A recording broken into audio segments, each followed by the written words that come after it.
So let me start with this broad question. How do you see warfare transforming in the future? I mean, the biggest effect, I think, by far is AI and drones. So the next, well, in fact, the current war in Ukraine is very much a drone war already. It's sort of a contest between Russia and China to see who can deploy the most number of drones. Now, if there's a major power war, it's very much going to be a drone war. It's going to be drones and AI, and it's a sort of. I mean, I do worry about the existential risk of AI, which is that if you employ AI and drones, do you go down this path where eventually you get to Terminator? Try to avoid that. That'd be good. That would be good. Yeah. Minimize the Terminator risk. But I mean, essentially, when you're making military drones, you are making Terminators, and when I think you'll somewhat be forced into giving the drone localized AI, because if the AI is far away, it can't control as well as localized AI. So, what do you mean by localized AI? Meaning it's autonomous killing machine. Completely autonomous. Well, you give it the okay in a particular arena, and it goes with certain parameters. Yeah, hopefully. Yeah. Do you think our adversaries will have those same type of concerns or limitations? Well, yeah. I mean, it depends on how much existential risk there is in these wars. So if it's a regional war, I think it'll be more tempered. If it goes beyond a regional war, then it's all bets are off, and then you start deploying things that you really wouldn't want to deploy. So hopefully, that doesn't happen. But you said it, and I would agree that if you just look at the contemporary conflicts that are taking place, you would agree that machines aren't just disrupting warfare; they're now commonplace. Drones are going to be overwhelmingly the what matters in any between any powers that have significant technology. It's so. My personal belief is that you really it'll actually be. I think probably too dangerous to have humans at the front. It's drones at the front. It's too dangerous. Drones don't miss. Because of the lethality, then. It's Yes. too dangerous to have humans at the front. Yes. If you've seen some of the computer-controlled sniper rifles, they just don't miss. So you're fighting a machine that's gonna, aim with micron-level accuracy, and never gets tired. So how do you think the United States should be leveraging technology to further our national defense? Well, I think we probably need to invest in drones. The United States is strong in terms of the technology of the items, but the production rate is low. So it's a small number of units, relatively speaking, but with basically, I think there's a production rate issue. Like the rate, if you say like how fast can you make drones? It's like if you say there's a drone conflict, the outcome of that drone conflict will be how many drones does each side have in that particular skirmish times the kill ratio. So if you've got, you can have let's say the United States would have a set of drones that have a high kill ratio, but then the other side has far more drones. If you've got a 2-to-1 kill ratio, the other side has 4 times as many drones, you're still going to lose. Do you think our industrial base can scale to make the volume of drones that you're talking about? I think that's going to be the biggest challenge. That is, it can scale, but it is not currently scaling. Why would that be? I think the procurement is still. I read a lot of military history and actually the thing that I go to sleep with is usually an audio book on military history of one kind or another. So I find the subject very interesting. And one of the things that tends to happen is that countries pretty much are geared up to fight the last war, not the next war. And it's hard to change. I mean, if you look at the uniforms at the start of World War I and the tactics and strategies they used at the start of World War I, they were not significantly different from the Napoleonic era. You know, the French were marching into war with brightly colored uniforms. Look great. That's not what you want to be. You know, when somebody's trying to point a gun at you, you don't want a great looking uniform. You want a uniform that blends in. So there's a tendency to be gearing up to fight the last war. And the last war the U.S. fought was kind of the Cold War, I guess. So it usually takes like some kind of shock factor to adjust. I would recommend adjusting now. And you are seeing some startups like Anduril and a few others that have a different mindset. But it's really, it's going to be, can you make a lot of drones? And what's the kill ratio? That's what it comes down to.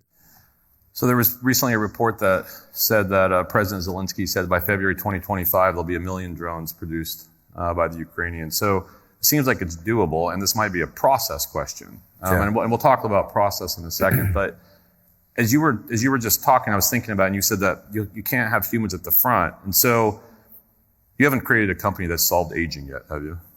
No. Okay, so then in 100 years... I wonder whether we should solve aging. There's That's a great point. Yeah.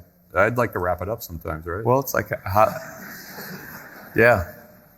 How long do you want Putin and Kim Jong-un to live? Yeah, that's a great point. Yeah. But let's say don't get it first. Let's say you go forward 50, 100 years. How do you envision this evolution? And I think this might get to Neuralink. How do you see this evolution between the human, who maybe can't be at the front any longer, the technology's at the front, yet keeping them integrated and synchronized? Like, how is that going to work in your mind?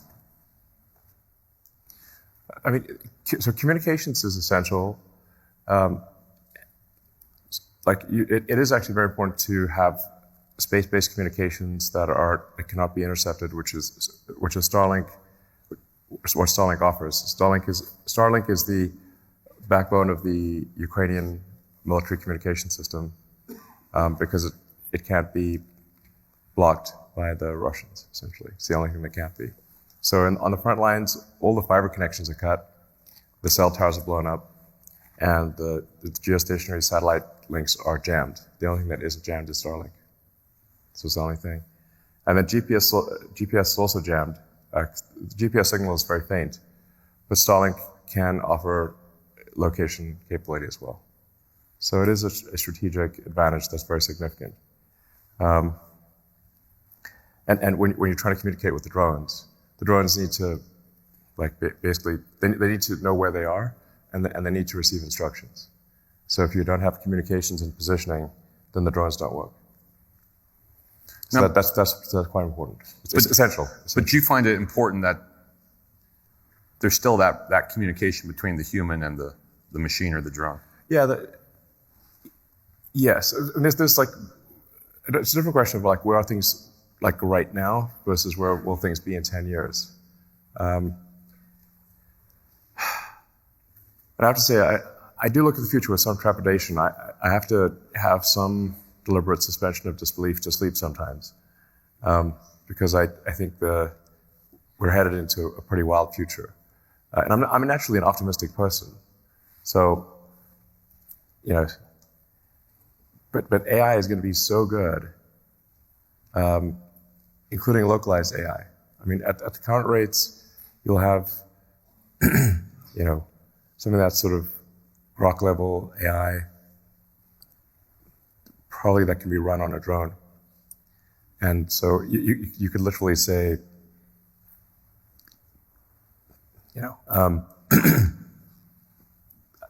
this is the equipment that the drone needs to destroy.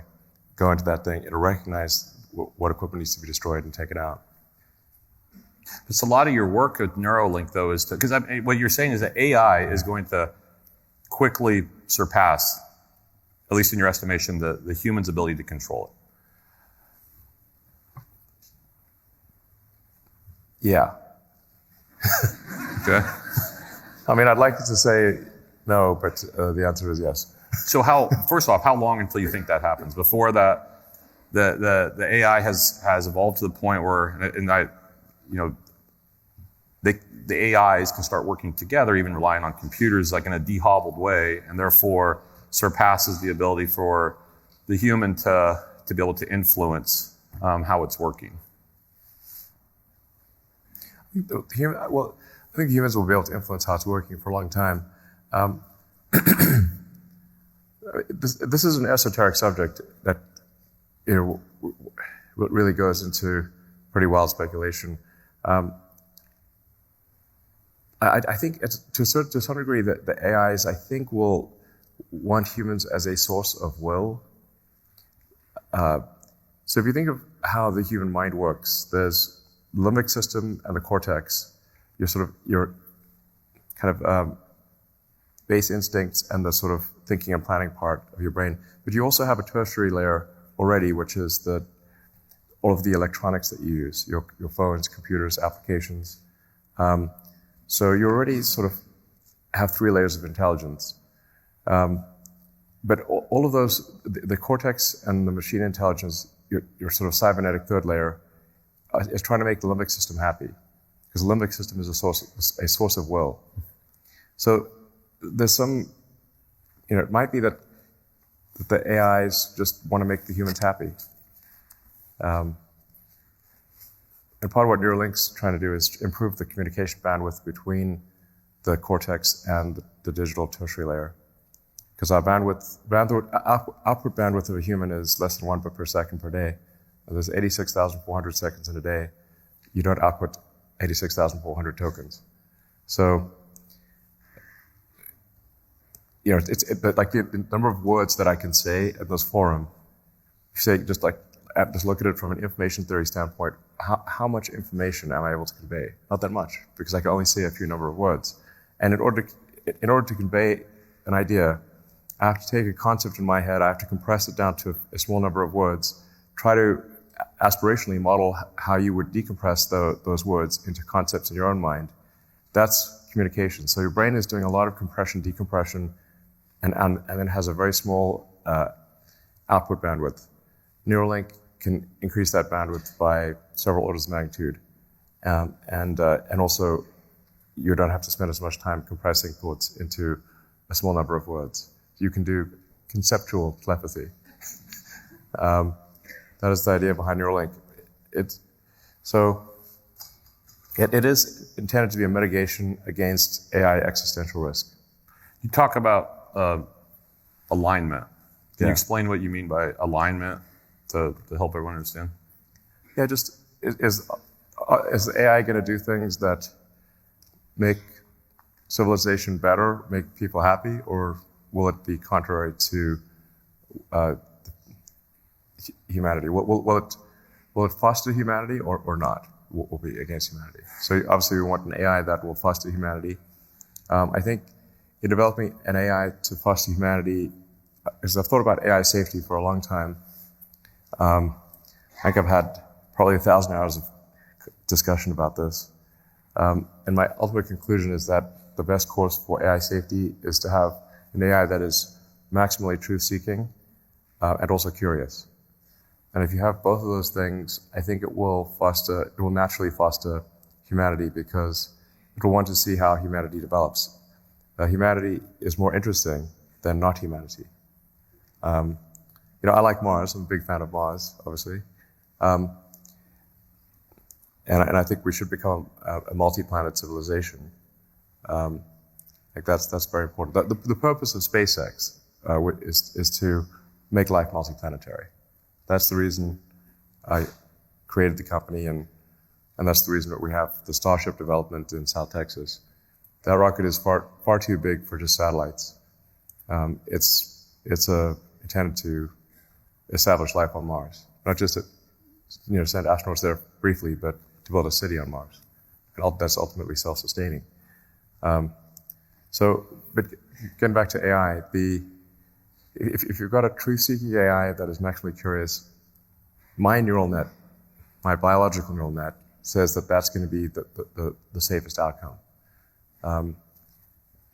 Because like I said, while like Mars, Mars is not as interesting as Earth because there's no human civilization there. Or thought of another way, if you want to render Mars, rendering Mars is pretty easy. It's basically red rocks on look kind of like some parts of Arizona. There's not a lot of people. It's easy to render. It's rendering to Mars, but rendering human civilization much harder, much more complex, much more interesting. And so I think a curious, truth-seeking AI would foster humanity and want to see where it goes. But that requires trust between the human and the machine. And that's where I want to ask you a question on this. So the Army, leaders in the Army are no strangers to implementing new technologies. Think about how GPS, for example, transformed navigation. It'd be unheard of not to use GPS today. But when I was a lieutenant, no one used GPS. So recently I was watching this incredibly important and realistic documentary called Top Gun Maverick. Yeah. And in it, I learned it's really good. It's really good.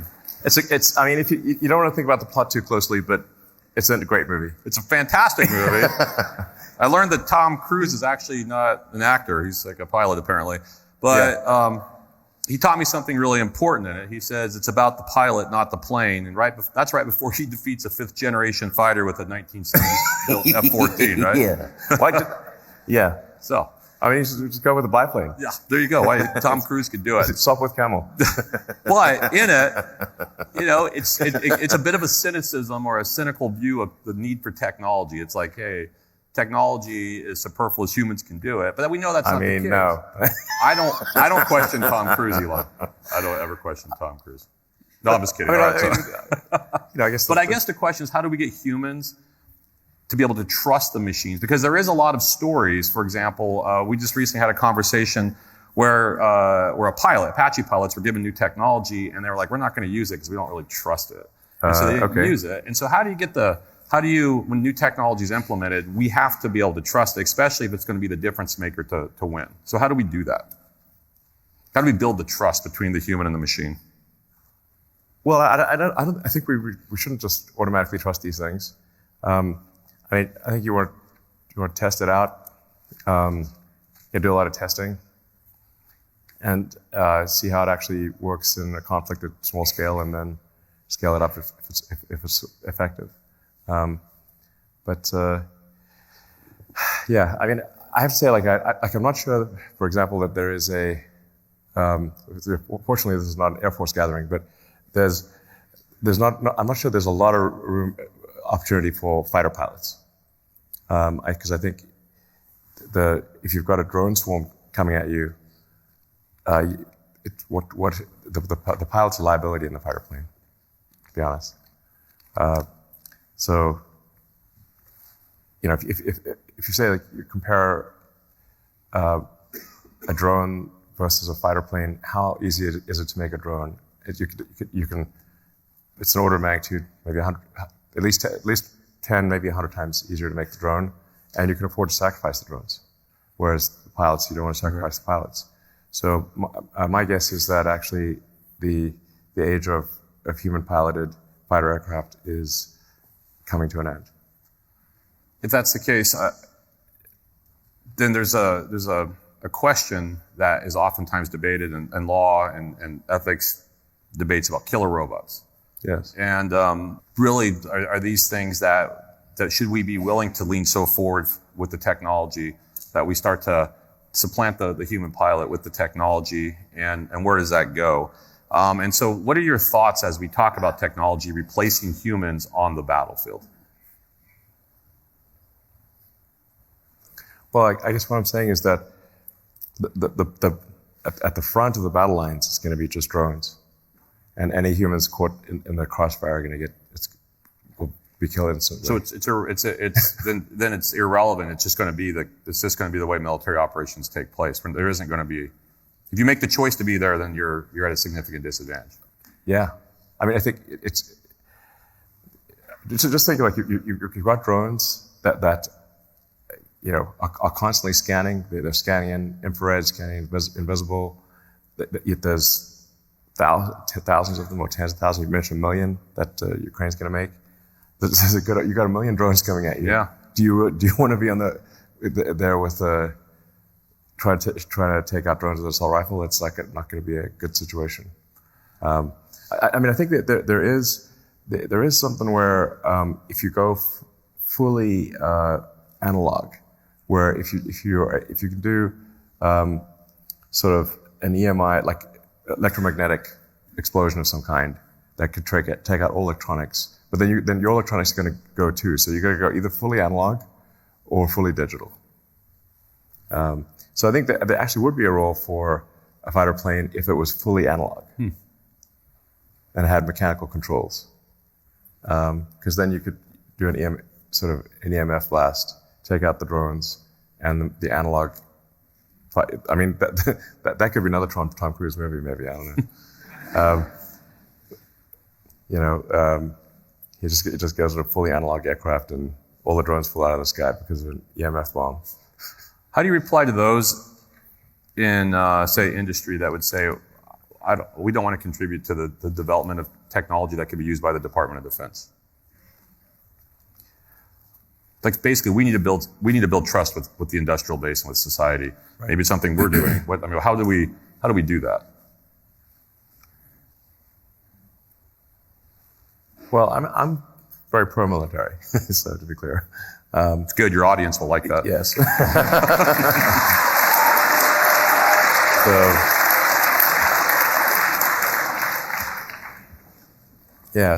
But I think if there's a significant conflict, the U.S. industrial base will switch quickly to military production, just as it did in World War II. Is it quick enough? I don't know, but that's what will probably happen. But yeah, AI and drones, that's the future of warfare.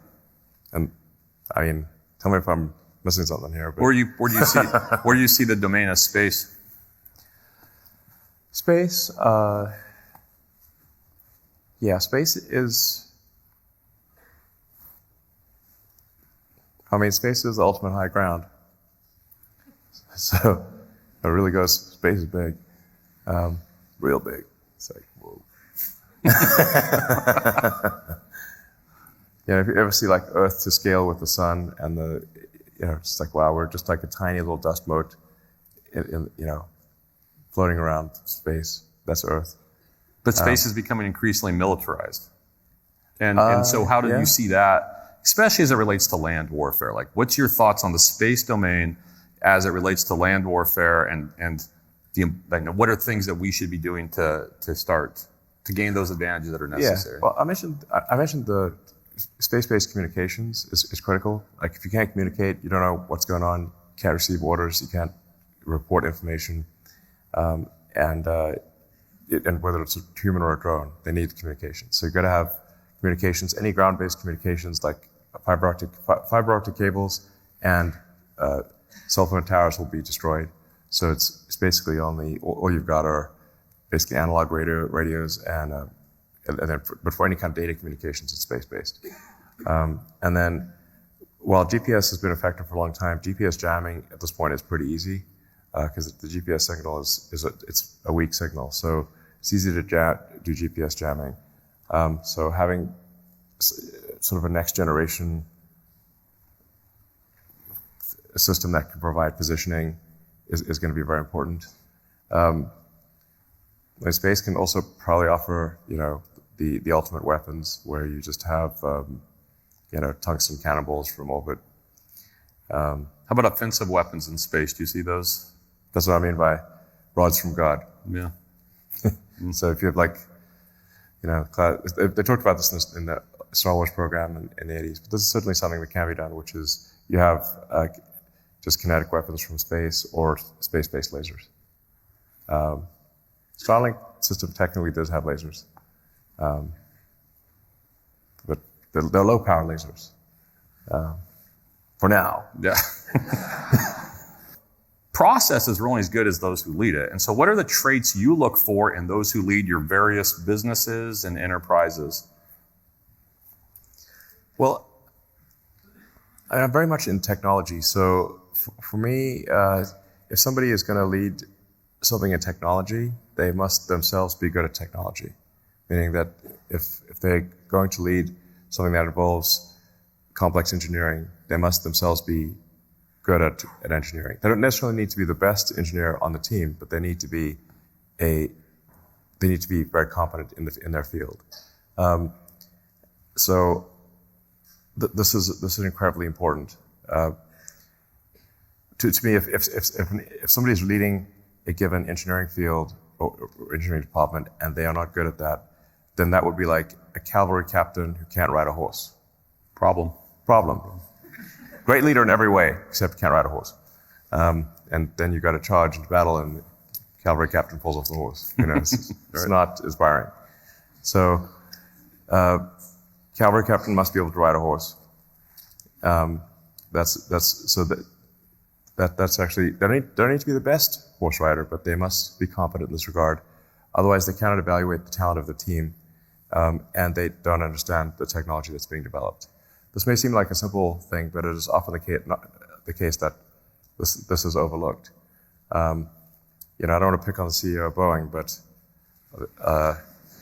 he's got a degree in accounting or something, which I think that's the you want to have like someone who knows how airplanes work, running the airplane company. I guess I have to cross out my job at Boeing CEO. There goes. Yeah. Can't do that. No, but I mean, it's like you want to not be it's just, if you're running an airplane company, you should know you should know how airplanes work and how they fly and how to design an airplane. I think that's pretty important. So I think it's vital. But how do you create innovative intuition in those that work for you? I mean, you're famous for trying to gain efficiencies, create better processes, pushing to try to gain those not just efficiencies but effectiveness. So is it possible? Can you build this innovative intuition in a person? Well, I think it is possible to learn to be innovative. A lot of times for any given thing, you have to say, did you try? This may sound obvious, but actually try.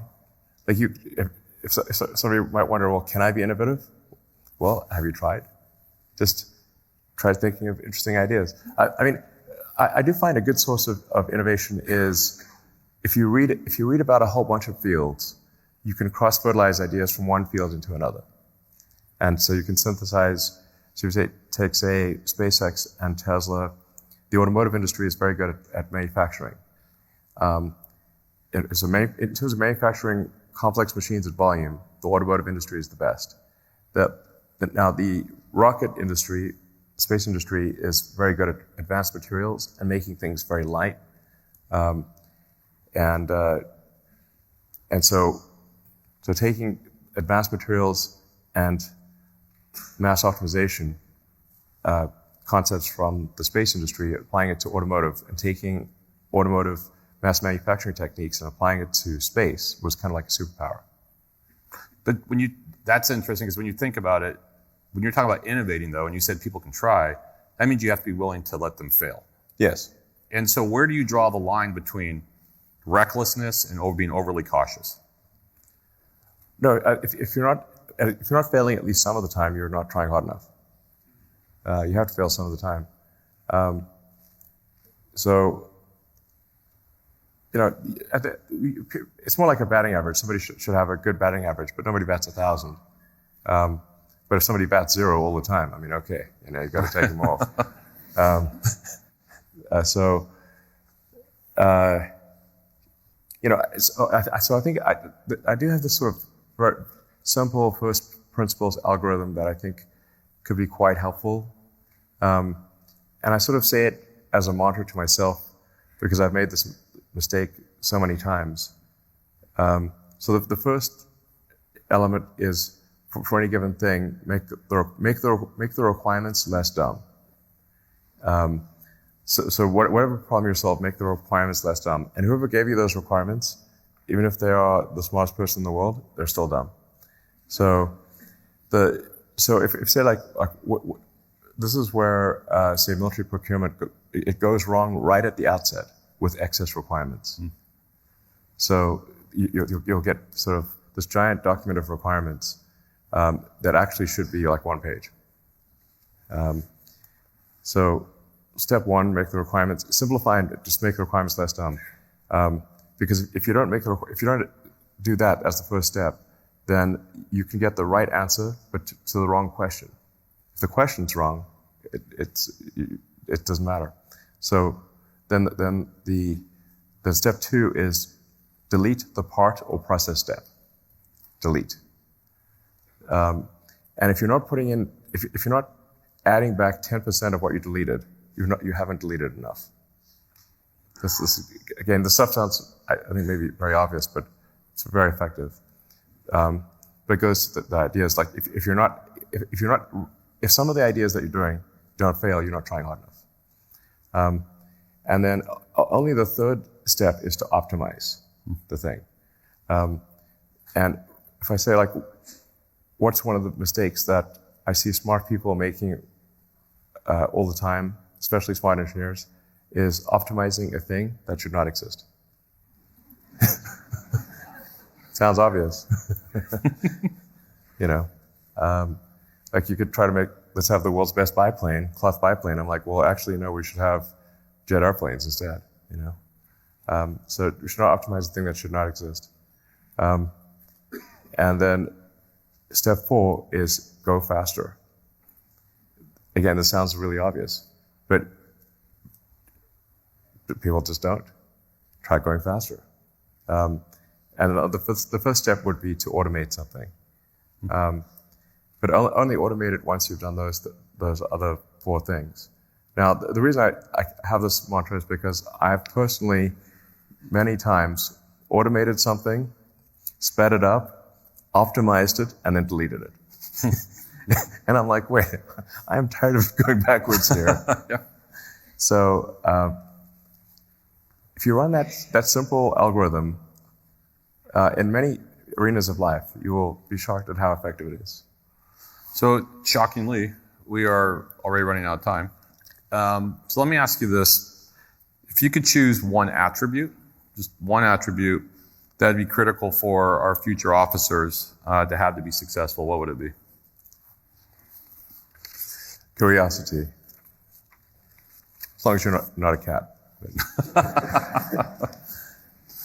But curiosity. Try to read as much as possible, learn as much as possible, and in many different fields.